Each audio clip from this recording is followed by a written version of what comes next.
हाय, माરું नाम નિલેશ મહેતા, દિગ્દર્શક છું એવી માસ્ટરની ગુજરાતી ચલચિત્ર નવું નજરાણું લઈને આવ્યા છે। જીગર ફિલ્મ્સ પોઈન્ટ નિર્માતા છે કાંતિભાઈ પરમાર, સિનેમેટોગ્રાફર છે આ ફિલ્મના અમરભાઈ વ્યાસ।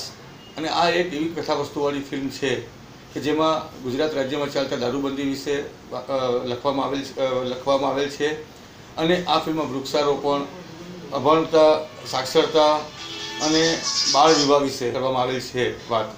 આ ફિલ્મ ગુજરાત રાજ્યમાં આવેલ એક નાનકડા ગામડામાં એક નવી શિક્ષિકા આવે છે અને શિક્ષિકા ગામ લોકોને કેવી રીતે સુધારે છે તેના વિશે છે।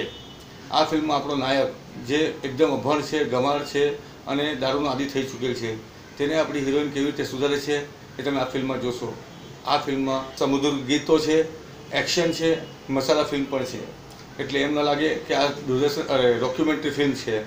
આ ફિલ્મ કોમર્શિયલ અને એકદમ હટકે સબ્જેક્ટ બનાવેલ છે। આ ફિલ્મનું લેખન કાર્ય કર્યું છે કાંતિભાઈએ અને પટકથા સંવાદ લખ્યા છે કાંતિભાઈ પ્રજાપતિએ। તો મારો એક નમ્ર વિનંતી છે કે આ ફિલ્મ ઓગસ્ટ મહિનામાં રિલીઝ થાય છે, તમે જરૂરથી જોશો, જરૂરથી જોશો, જરૂરથી જોશો।